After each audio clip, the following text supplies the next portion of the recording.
Oke, setelah kemarin kita membahas kehidupan Hitler di Wina dan Munich, kehidupan Hitler di dunia militer, serta awal mula Hitler terpapar paham tentang nasionalis Jerman dan antisemit. Pada hari ini, kita lanjut ke awal mula Hitler terjun ke dunia politik dan awal mula Partai Nazi antara periode tahun 1919 hingga 1923. Bagaimana Hitler yang seorang seniman jalanan dan tentara berpangkat rendah tiba-tiba jadi tersohor di dunia politik. Dan bagaimana sih Partai Nazi bisa jadi partai besar setelah itu? Oh ya, sebelum kita masuk ke pembahasan, buat Anda yang baru mampir ke channel ini, jangan lupa subscribe terlebih dahulu. Dan selamat datang di Indra Bercerita.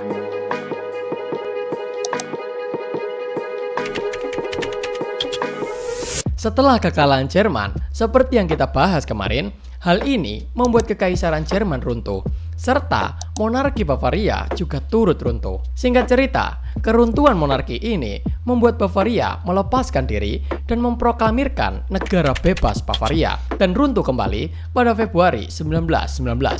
Karena memang kondisi politik yang sangat kacau, jadi banyak pihak yang memperebutkan posisi hingga akhirnya Bavaria menjelma menjadi Republik Soviet Bavaria pada April 1919.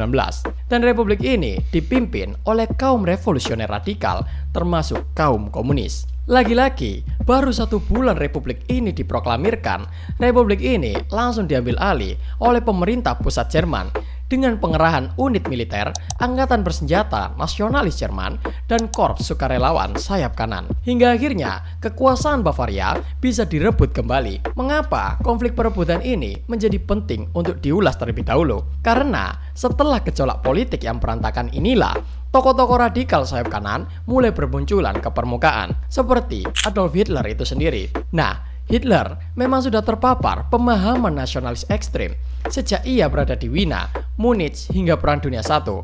Menurut Kersau, pemahaman ini semakin dalam ketika Hitler menyaksikan revolusi Bavaria karena ia melihat kelompok-kelompok kiri yang mencoba untuk revolusi terus-terusan. Sebenarnya, di tahun ini, yakni 1919, Hitler sendiri masih bertugas dalam unit angkatan darat dan kembali ditempatkan di Munich. Namanya juga tentara ya. Tentu saja mereka sangat nasionalis dong. Jadi mereka di sini sangat waspada terhadap ancaman komunisme. Bahkan mereka juga berpandangan bahwa komunisme harus diberantas habis. Dan pandangan ini didukung oleh kelompok-kelompok sipil sayap kanan yang memang anti terhadap Marxisme dan anti terhadap Bolshevik. Para sejarawan sebenarnya belum bisa membuktikan, tapi mereka yakin bahwa Hitler mungkin saja terlibat dalam tugas-tugas pengamanan atau bahkan pembersihan sisa-sisa Republik Soviet Bavaria yang juga memperkuat pandangannya terhadap anti-komunisme. Kersau dan Hayden juga mempercayai selama Hitler berada di dinas militer, ia pasti terpapar dengan retorika anti-revolusioner, antisemit, dan nasionalis ekstrim yang menyalahkan kelompok-kelompok kiri dan keterlibatan asing atas semua kekacauan yang terjadi. Saat musim panas 1919, melihat ancaman yang begitu nyata di depan mereka, akhirnya Departemen Pendidikan dan Pers Angkatan Darat Bavaria membuat kursus propaganda anti-Bolshevik bagi para tentara mereka yang terpilih. Di sini, para sejarawan masih berspekulasi mengapa Hitler bisa terpilih untuk mengikuti kursus ini. Tapi di momen inilah mereka sepakat bahwa Hitler memiliki bakat dalam berorasi. Sehingga inilah yang membuatnya menonjol di antara para peserta kursus lainnya. Karena kemampuannya tersebut, dalam Kersau dan Hayden, mereka sepakat bahwa para perwira atasannya dapat melihat potensi Hitler untuk menyebarkan propaganda anti-revolusioner dengan efektif di kalangan tentara maupun masyarakat umum. Nah, materi dari kursus propaganda anti-Bolshevik ini meliputi 5 poin utama, yakni bahaya revolusi komunis bagi Jerman dan tatanan sosial, keterkaitan antara Bolshevik dan elemen asing, pentingnya persatuan nasional dan otoritas negara, penolakan terhadap perjanjian Versailles dan para pendukung perjanjian itu, penekanan pada kejayaan masa lalu Jerman, dan perlunya pemulihan kekuatan nasional. Setelah menunjukkan bakat orasinya, Hitler ditugaskan oleh Departemen Pendidikan dan Pers Angkatan Darat Bavaria sebagai V-Man atau agen intelijen yang bertugas untuk memata-matai berbagai kelompok politik di Munich yang dianggap berpotensi subversif atau berbahaya, terutama kelompok-kelompok sosialis, komunis, dan pasifis. Dalam menjalankan tugasnya, Hitler menghadiri berbagai pertemuan politik dan berpura-pura tertarik dengan ideologi yang mereka gagas. Padahal tujuan utamanya yakni mengamati ideologi itu, anggota, dan kegiatan mereka, serta menilai potensi ancaman yang akan mereka timbulkan. Nah, salah satu kelompok yang Hitler mata-matai adalah Partai Pekerja Jerman atau DAP. Partai ini merupakan partai kecil yang baru didirikan oleh Anton Drexler dan Gottfried Fieder. Hitler pun menghadiri pertemuan partai itu di sebuah kedai bar pada 12 September 1919. Dalam pertemuan tersebut, Hitler awalnya mengira partai tersebut ya seperti kelompok radikal yang biasa diawasi lah. Tapi ketika mendengarkan gagasan-gagasan mereka, ternyata partai itu sejalan dengan apa yang Hitler dalami selama ini. Mereka menganut ide nasionalis Jerman yang kuat, menolak perjanjian Versailles, antisemitisme dengan lantang, dan juga menganut sosialis. Namun, bukan sosialis Marxis, tapi sosialis solidaritas nasional. Hitler pun larut dalam diskusi dong, karena memang pandangan-pandangan inilah yang selama ini ia dalami. Hitler terlibat aktif dalam diskusi dan menyampaikan pandangannya dengan penuh semangat hingga mencuri perhatian Anton Drexler. Anton pun memberikan sebuah pamflet yang berjudul "Bangkitlah Jerman, siapa yang tidak bisa menjadi orang Jerman harus ditendang". Dan beberapa hari setelah pertemuan itu, Hitler mendapatkan undangan untuk bergabung dengan partai DAP. Rodok gacor anjir iki. Karena melihat potensi dari partai ini dan Hitler sendiri membutuhkan kendaraan untuk menyalurkan ide-idenya, ia pun bergabung dengan partai tersebut sebagai anggota ke-55 pada September 1919. Oh ya, BTW ini ada sedikit perbedaan sebenarnya. Hitler itu anggota keberapa? Karena jika dihitung dari awal berdirinya partai dan diurutkan ulang, Hitler ini adalah anggota ke-7 sebenarnya. Tadi ya rada ado kepe antara 7 ke 55. Tapi ya wis lah. Nah, setelah bergabung dengan partai DAP, Hitler akhirnya dilepaskan dari dinas militer pada Maret 1920. Sebenarnya, alasan pastinya tidak sepenuhnya jelas.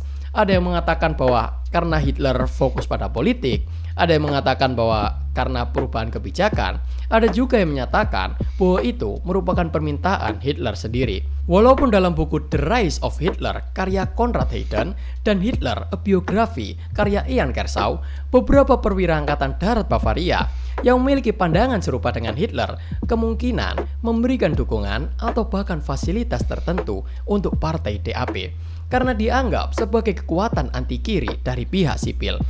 Salah. Kok koyo gak asing ya ono militer memberikan bantuan kepada partai. Kok koyo gak asing ya? Gak sih, anjen hampir semua negara. Nah, di dalam partai DAP sendiri, Hitler menunjukkan inisiatifnya dalam kegiatan partai. Seperti rutin hadir dalam pertemuan dan memberikan pidato-pidato singkat di dalam diskusi mereka. Hitler menyadari bahwa kunci pertumbuhan partai adalah propaganda untuk menjangkau lebih banyak orang. Dengan kemampuan orasinya, ia berhasil menarik perhatian orang-orang di luar partai dan membuat anggota partai mulai meningkat secara signifikan. Hingga akhirnya, atas saran Hitler, partai DAP mengubah namanya menjadi Partai Pekerja Nasional Sosialis Jerman atau lebih dikenal dengan Partai Nazi. Masih dengan kemampuan orasinya, Hitler pun menjadi aset terbesar bagi Partai Nazi. Ia menjadi juru bicara partai yang menarik kerumunan besar ke pertemuan-pertemuan publik. Menurut Hayden, pidato-pidato yang penuh kemarahan, janji-janji radikal, dan serangan terhadap musuh-musuh partai seperti kaum Yahudi, Marxis, dan kekuatan asing berhasil memukau banyak orang yang merasa frustasi dengan kondisi pasca perang. Karena Hitler begitu tersohor di partai, ia pun secara de facto menjadi pemimpin partai Nazi. Ya karena Hitler lah yang menjadi penggerak utama dan juru bicara paling terkenal dalam partai itu. Akhirnya terjadi krisis internal kepemimpinan partai. Yang tentu anggotanya bertanya-tanya dong, ini sebenarnya siapa sih pemimpin partai yang sebenarnya ini? Lalu pada 1921, Hitler pun secara resmi mengambil alih kepemimpinan partai. Nah, di bawah kepemimpinan Hitler, ia pun membangun struktur organisasi yang lebih kuat. Ia membentuk SA atau organisasi paramiliter untuk menjadi alat kekerasan partai Nazi. Karena Hitler menyadari, selain kekuatan ide, Nazi harus memiliki kekuatan fisik dalam politik. Ia juga membentuk cabang-cabang Nazi di berbagai wilayah Bavaria dan mulai merekrut anggota dari berbagai lapisan masyarakat, terutama para veteran perang, orang-orang yang merasa terancam, dan orang nasionalis radikal. Singkat cerita, krisis ekonomi dan hyperinflasi melanda Jerman pada tahun 1923 yang menciptakan suasana keputusasaan dan ketidakstabilan politik. In a situation of great post-war turmoil in Bavaria and Germany as a whole, rampant inflation, unemployment, street disturbances, strikes, militant political action by workers and by the left. So Hitler was certainly looking for a political home, and he appears to have found one. Hitler pun melihat peluang di sini dengan mengkambing hitamkan pihak-pihak tertentu atas penderitaan rakyat. Hitler juga menawarkan solusi-solusi radikal seperti penghapusan perjanjian Versailles dan memberantas musuh-musuh Jerman. Nah, musuh yang dimaksud itu ada dua, yakni internal dan eksternal. Yang internal meliputi kaum Yahudi dan Marxis yang merusak persatuan dan kekuatan bangsa dari dalam. Musuh eksternal adalah kekuatan sekutu dan perjanjian Versailles yang menghambat pemulihan Jerman. Dengan keadaan frustasi dan putus asa itulah membuat popularitas Hitler dan Partai Nazi semakin meningkat karena ditunjang dengan krisis ekonomi. Oke, kita kembali lagi di tahun 1922 ke kejadian di Italia yang menjadi inspirasi Hitler. Jadi, di Italia, Benito Mussolini dan gerakan fasisnya berhasil meraih kekuasaan Italia dengan mengancam melakukan Mars di Roma atau gerakan terorganisir untuk merebut pemerintahan. Nah, di musim gugur 1923, Bavaria dalam kondisi politik yang tidak stabil. Pemerintah negara bagian Bavaria di bawah pemimpin Gustav Ritter von Kahr secara terbuka menantang kebijakan pemerintah pusat di Berlin terkait penanganan krisis yang mereka lakukan, sehingga ia menyatakan tidak sepenuhnya setia kepada pemerintah pusat. Hitler melihat ini sebagai peluang dong untuk membuat gerakan seperti yang dilakukan Mussolini. Akhirnya, di 8 November 1923, dengan menggandeng kelompok sayap kanan lainnya di sebuah kedai bir besar di Munich, ketika von Kahr sedang berpidato, Hitler dan anggota SA bersenjata menerobos masuk, lalu menodongkan senjata kepada tokoh-tokoh penting Bavaria, termasuk von Kahr, untuk menyatakan dukungan kepada mereka. Melihat situasi ini, tokoh-tokoh tersebut menuruti kemauan Hitler dan menyatakan dukungan. Tapi ternyata mereka menarik kembali dukungan itu setelah dibebaskan. Bahkan secara tegas mengatakan bahwa mereka, Angkatan Darat dan polisi Bavaria, tidak mendukung kudeta itu. Jadi di sini Hitler kena prank, Pak, dan rencananya pada malam itu gagal total. Tapi keesokan harinya, pada tanggal 9 November 1923, Hitler dan para pengikutnya melakukan pawai ke pusat kota Munich dengan harapan untuk memicu dukungan publik dan memaksa pemerintah untuk menyerah. Karena sudah ditegaskan bahwa pemerintah Bavaria tidak mendukung kudeta, akhirnya pawai Hitler itu dihadang oleh polisi Bavaria yang bersenjata lengkap. Tembak-tembakan pun tak terelakkan pada momen itu yang membuat Hitler terluka serta langsung cabut dari lokasi kejadian. Beberapa hari setelah kejadian, Hitler berhasil ditangkap dan akan diadili atas kudeta yang ia lakukan. Namun, justru momen ini Hitler menjadi lebih populer hingga skala nasional dan akan kita bahas di episode berikutnya. Nah, pada periode ini seperti kepingan puzzle sebenarnya yang harus disatukan secara runut karena ini adalah momen awal mula Hitler terjun ke dunia politik. Jadi, jika ada kekurangan informasi ataupun perbedaan pandangan pada periode ini, mari kita diskusikan di kolom komentar. Oke, terima kasih sudah menonton sampai habis. Jangan lupa like, komen, serta subscribe.